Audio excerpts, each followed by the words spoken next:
Hi guys, आज non probability sampling के बारे में बात करेंगे, जिसे नॉन रैंडम सैम्पलिंग भी कहते हैं। लास्ट टर्न पे हमने अपने यूनिवर्स, सैंपल और पॉपुलेशन और प्रोबेबिलिटी सैम्पलिंग जो कि 5 टाइप्स की होती है उसको डिस्कस किया था। वीडियो नहीं देखी है तो ऊपर लिंक कर दूंगी, आप देख लीजिएगा। आज हम 4 नॉन प्रोबेबिलिटी सैम्पलिंग टेक्निक्स को डिस्कस करेंगे।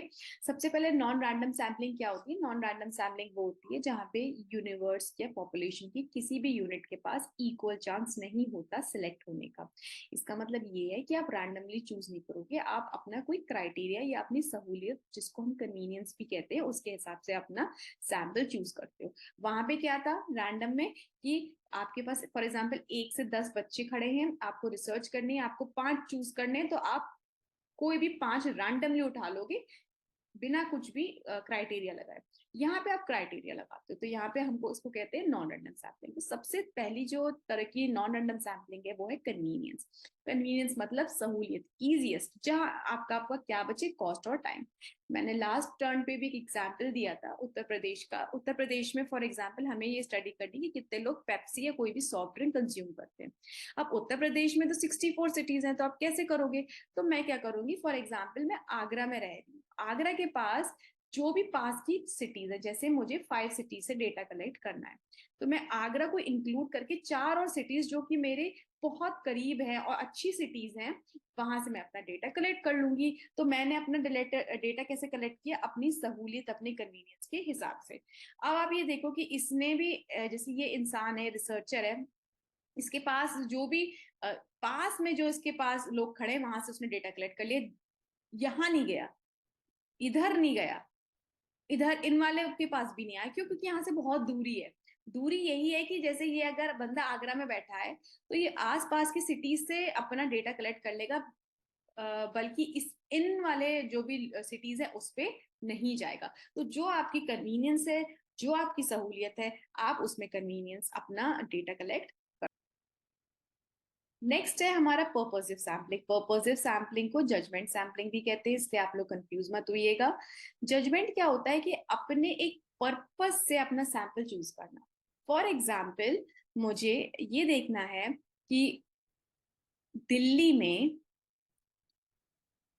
जो पैडागॉगी है, कॉलेजेस में जो पैडागॉगी है, जो टीचिंग स्टाइल्स है, उसका स्टूडेंट्स के ग्रेड्स पे क्या असर पड़ता है, कि उनके ग्रेड्स अच्छे आते हैं, बुरे आते हैं। तो मैं जज करूंगी कि जो दिल्ली के टॉप कॉलेजेस हैं, दिल्ली के जो टॉप कॉलेजेस हैं, फॉर एग्जाम्पल मैंने 5 टॉप कॉलेजेस चूज कर ली, ठीक है, उनमें मैं क्या करूंगी, उन स्टूडेंट्स के पास जाऊंगी जिनका जो ग्रेड होगा, जिनकी जो परसेंटेज होगी वो बहुत हाई होगी। फॉर एग्जाम्पल मैंने क्राइटेरिया सेट कर लिया 80% एंड अबव। क्यों मैंने जज ये किया?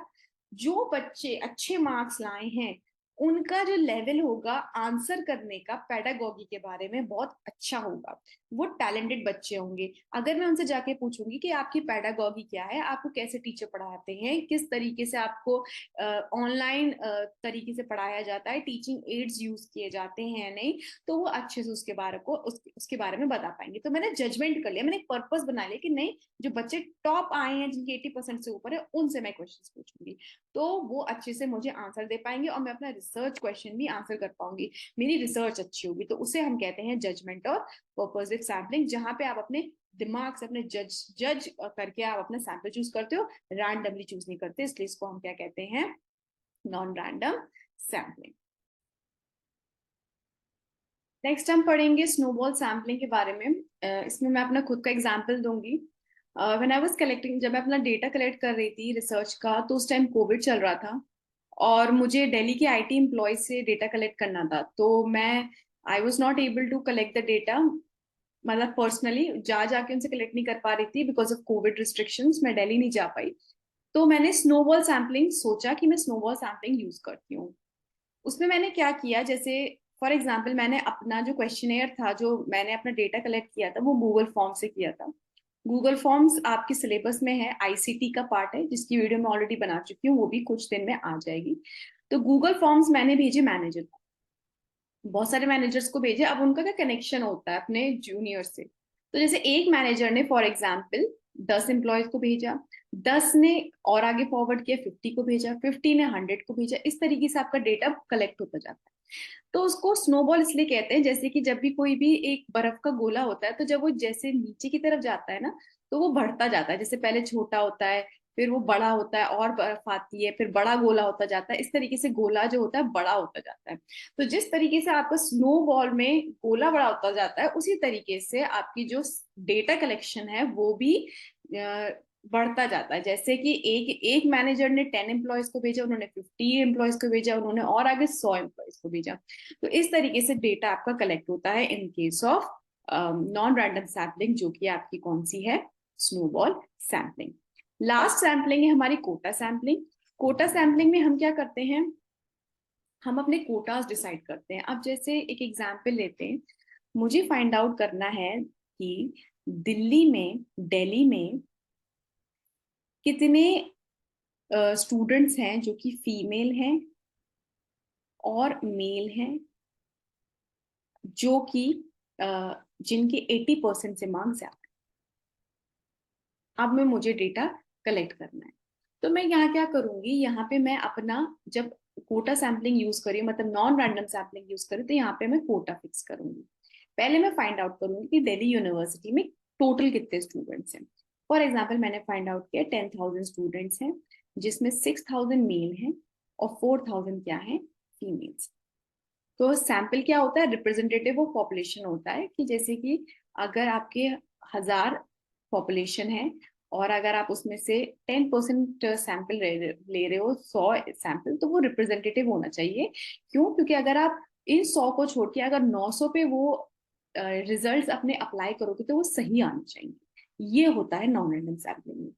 तो मैं क्या करूंगी, 4,000 और 6,000 मेल में पूरे 10,000 में डेटा तो कलेक्ट नहीं कर पाऊंगी, तो मैं सैंपल निकालूंगी। अब सैंपल के लिए मैं क्राइटेरिया सेट करूंगी। मैं क्या करूंगी, 20% का कोटा डिसाइड करूंगी कि मैं 20% से डेटा कलेक्ट करूंगी। तो इसका 20 क्या हो गया, 800, और इसका 20 कितना हो गया, 1,200। तो 800 गर्ल्स एंड 1,200 बॉयज से सिलेक्ट करूंगी। बहुत लोग क्या करते हैं, कोटा में वो कोटा डिसाइड कर लेते हैं कि 100 लड़कियों से और 100 लड़कों से हम अपना डेटा कलेक्ट कर लेंगे। बट आप यहाँ ये देखो कि आपकी फीमेल मेल सेम नहीं है। 4,000 फीमेल स्टूडेंट्स है और 6,000 मेल है। तो जब आप परसेंटेज में लोगे ना, तो जैसे ये कितना आ गया, सेम नहीं आ रहा है, यहाँ 400 का डिफरेंस आ रहा है। 800 आ रहा है आपकी फीमेल 20% कोटे पे, और यहाँ 20% कोटे पे 1,200 मेल स्टूडेंट्स आ रहे हैं। तो हमेशा जो आप कोटा डिसाइड करोगे वो इन परसेंटेज टर्म्स करोगे और अपना डेटा उस हिसाब से कलेक्ट करोगे। ठीक है। तो नॉन रैंडम सैम्पलिंग में ये चीज बहुत इंपॉर्टेंट है कि जब भी आप नॉन रैंडमली ले रहे हो, आप अपनी कन्वीनियंस, कोटा या पर्पस के थ्रू ले रहे हो या स्नोबॉल कर रहे हो, तो आपको ये चीज ध्यान रखनी है कि जो आप सैंपल ले रहे हो वो आपका रिप्रेजेंटेटिव होना चाहिए पॉपुलेशन का। इसलिए डिसएडवांटेजेस जो ज्यादा हैं वो नॉन रैंडम सैम्पलिंग के हैं, नॉन रैंडम सैम्पलिंग के डिसएडवांटेजेस ज्यादा हैं। ठीक है, in comparison to random sampling. ये हो गया आपका quota sampling.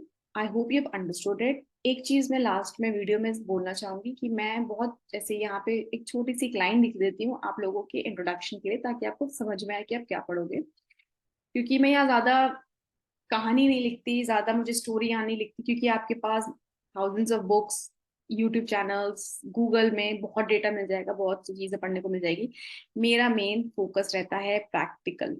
I believe in that the study should be practical. अगर आप अपनी बुक से पढ़ रहे हो तो आपको सबसे इंपॉर्टेंट है एग्जाम्पल से समझना चाहिए। अब जो भी मैंने एग्जाम्पल्स दिए हैं, आपको समझ में आ गया होगा कि किस तरीके से प्रैक्टिकल चीजें फील्ड पे होती है।